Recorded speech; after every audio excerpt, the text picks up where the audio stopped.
I'm Sarvagya Sharma, and I'm working on the nEDM experiment with Doug Beck.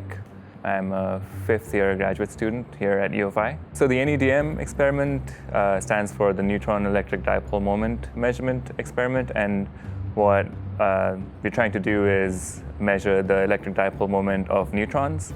And as we know that neutrons are electrically neutral, hence the name neutron, what we're trying to figure out is if they have any charge distribution. So they might have a charge separation of positive and negative charges, and we're trying to measure that. And that's something that's been tried before, but experiments have only been able to establish an upper bound on it. So effectively, from what we know, it's zero. So we're trying to measure that charge separation on neutrons. So the nEDM apparatus itself is basically a vat of ultra-cold neutrons, so that just means really slow moving neutrons. So neutrons do have a magnetic moment, so if you apply a magnetic field on them, they precess kind of like a top. And the question is, if we were to apply an electric field and switch that electric field's direction, if there's a change in the precession frequency, and if there is, and we can detect that, then that means that there's a non-zero electric dipole moment. And that's what we're trying to figure out. nEDM is a very sensitive experiment, and since we have all these electric and magnetic fields in play, we need to be able to measure those very precisely.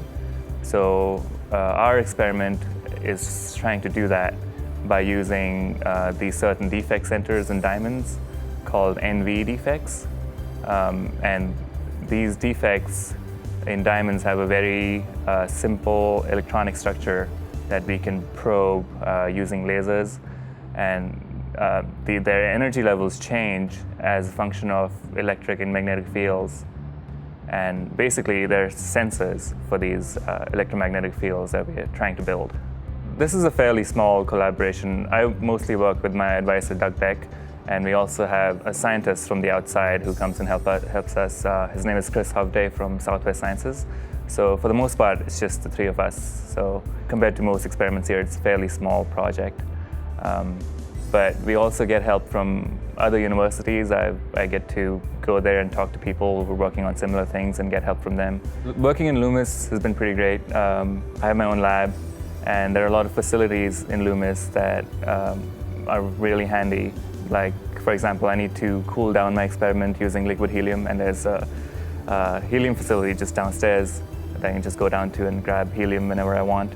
And also facilities at MRL are really useful. They have all kinds of equipment that's necessary for my work.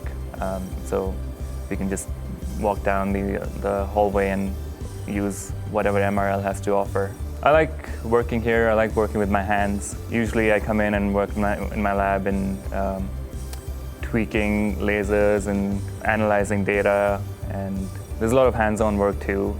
There's a lot of hardware that goes into the experiment that I have to work on, and that's all been really fun.